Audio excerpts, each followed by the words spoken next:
워드 10월 17일 금요일입니다.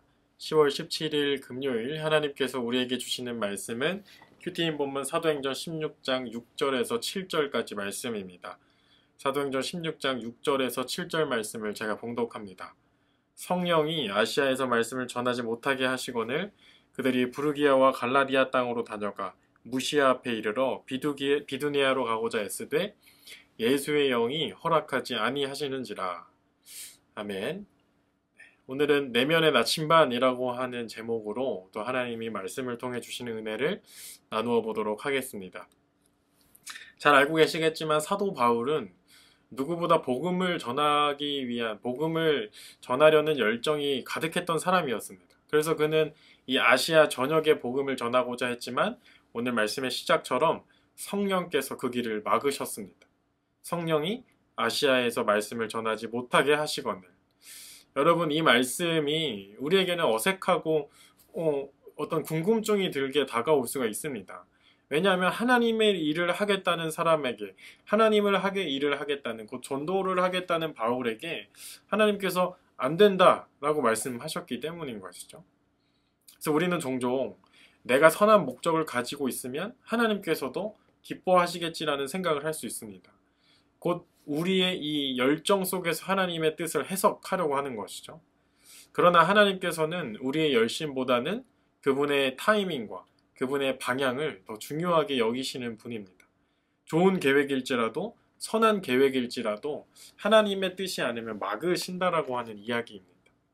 그래서 신앙은 내가 원하는 것, 내가 선한 의도라고 생각되지만 그 내가 원하는 것을 이루는 길이 아니라 하나님께서 인도하시는 길을 알아가는 과정이 곧 우리의 신앙인 것입니다.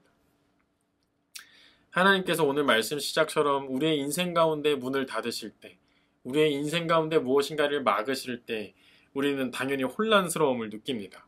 예를 들어 기도하고 하나님께 모든 내 마음을 아뢰오고 그랬을 때 내 기도가 하나님께 상달되어지는 것 같은 느낌이 전혀 들지 않고 내가 선한 마음과 좋은 마음을 가지고 무엇인가를 계획하고 이루어 나가는 것이 순탄치 않을 때, 또 그 모든 과정 안에서 내가 겪고 있는 그 관계가 계속해서 단절을 경험하게 될 때 우리는 본능적으로 혼란스러운 마음과 이 하나님의 존재에 대한 의심까지도 생겨나게 됩니다.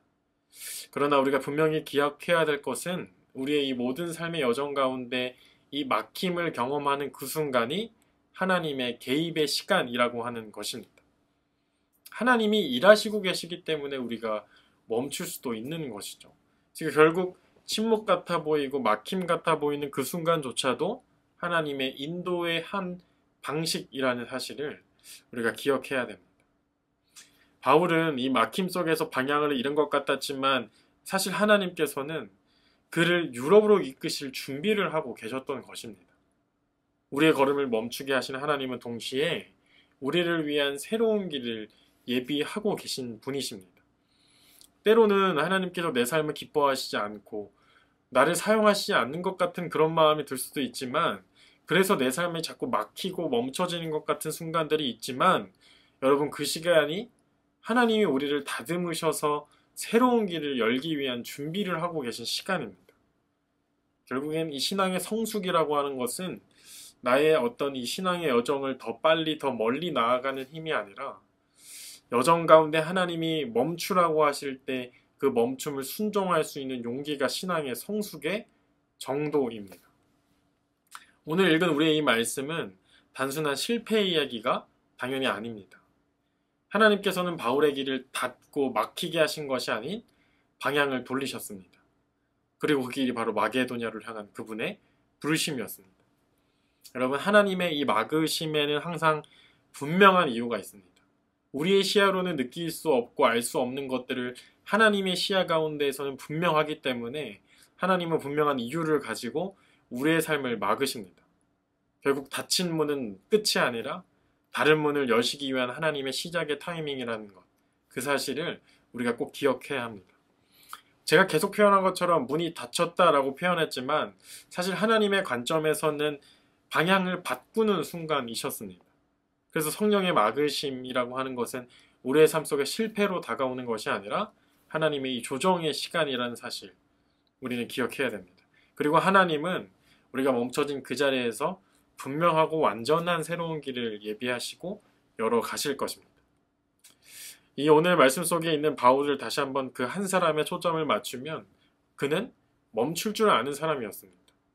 그는 멈춰지고 막힌 문 앞에서 억지로 그 문을 열려고 두드리고 힘쓰지 않았습니다. 결국 이 바울의 두드리지 않은 순종은 침묵 속에도 계속해서 이어졌고 하나님은 그때에 그에게 새로운 비전을 보여주셨습니다. 우리의 삶도 마찬가지입니다. 정말 진정한 믿음은 빠르게 나아가는 힘이 아니라 하나님이 멈추라 하실 때 멈출 수 있는 그 용기, 그리고 멈추라고 하셨을 때 왜라는 질문보다는 하나님 이제는 무엇을 하시려는 겁니까? 라고 하는 질문으로 되바뀌어야 하는 것이죠.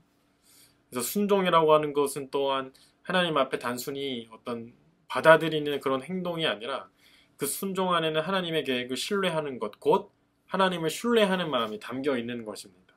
그래서 우리가 이 하나님을 신뢰하는 고백을 통하여서 우리의 인생 가운데 닫힌 문, 그 뒤에 새로운 길을 여시는 성령님을 기대해야 하는 것입니다.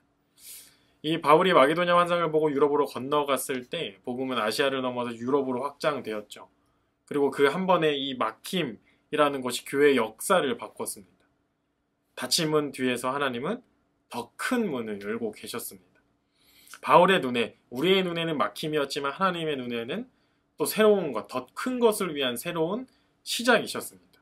여러분, 이것이 바로 하나님의 섭리입니다. 우리도 그와 같습니다. 하나님은 때로 우리의 인생 가운데 멈추라 하시고 우리의 인생 앞에 막히고 닫힌 문을 보여주십니다. 그러나 우리는 그 닫힘과 막힘 속에서 우리를 더 넓은 길로 부르시는 그 하나님께 초점을 맞추고 닫힌 문이 곧 새로운 부르심의 자리임이라는 그 사실을 우리는 분명하게 기억해야 하는 것입니다. 여러분, 다시 한번 우리의 삶을 돌아보시죠. 여러분들의 삶에는 이해되지 않는 막힘의 순간이 어느 순간이셨습니까? 기도의 응답이 계속해서 늦춰지고 정말 모든 것들이 풀리지 않고 여러 가지가 다 깨지고 낙심되는 그 순간 모두에게는 있었을 것입니다. 그러나 그때야말로 하나님이 우리를 새롭게 빚으시는 시간이었습니다. 그리고 시간일 것입니다. 이 바울의 막힘이 유럽 복음화의 출발점이 되었듯이 우리의 삶 속에 우리의 막힘과 이 멈춤도 하나님의 계획 안에서 어떤 이 선한 전환이 될 것입니다. 멈춤 속에서 오히려 그곳에도 개입하시는 그 하나님의 손길을 느낀다면 우리는 그 멈춤의 인생 속에서도 결코 길을 잃은 것이 아니라 분명하고 올바른 길로 잘 가고 있다라고 하는 그런 상황일 것입니다. 그러니 여러분 모두가 이 닫힌 문 안에서 절망하지 않으실 수 있기를 바랍니다. 사랑하는 예능의 모든 청년 여러분, 문을 닫으신 분이 바로 우리를 이끄시는 하나님이십니다. 그분은 오늘도 막힌 길 속에서 새로운 길을 내십니다. 여러분이 그런 하나님을 온전히 신뢰하며 이 신앙의 여정을 담대함으로 나아갈 수 있기를 주님의 이름으로 간절히 소망합니다. 말씀을 기억하며 기도하겠습니다. 하나님 감사합니다. 오늘도 또 새로운 하루를 말씀을 통하여 열게 하시고 무엇보다 말 속에 있는 주님의 마음처럼 우리의 길을 막으실 때에도 그 막힘 속에 담긴 주님의 뜻을 우리가 발견할 수 있게 하여 주시옵소서. 하나님, 우리의 삶 가운데 멈춤과 막힘의 순간을 통하여서 더 크게 일하실 하나님을 기대할 수 있게 하시고 또 그 순간 우리를 향한 새로운 하나님의 비전을 구할 수 있는 그런 순종의 용기 있는 우리 모든 청년들 되게 하여 주시옵소서. 오늘 하루도 주님께 모든 시간을 의탁드리며 이 모든 말씀 살아계신 예수님의 이름으로 기도합니다. 아멘.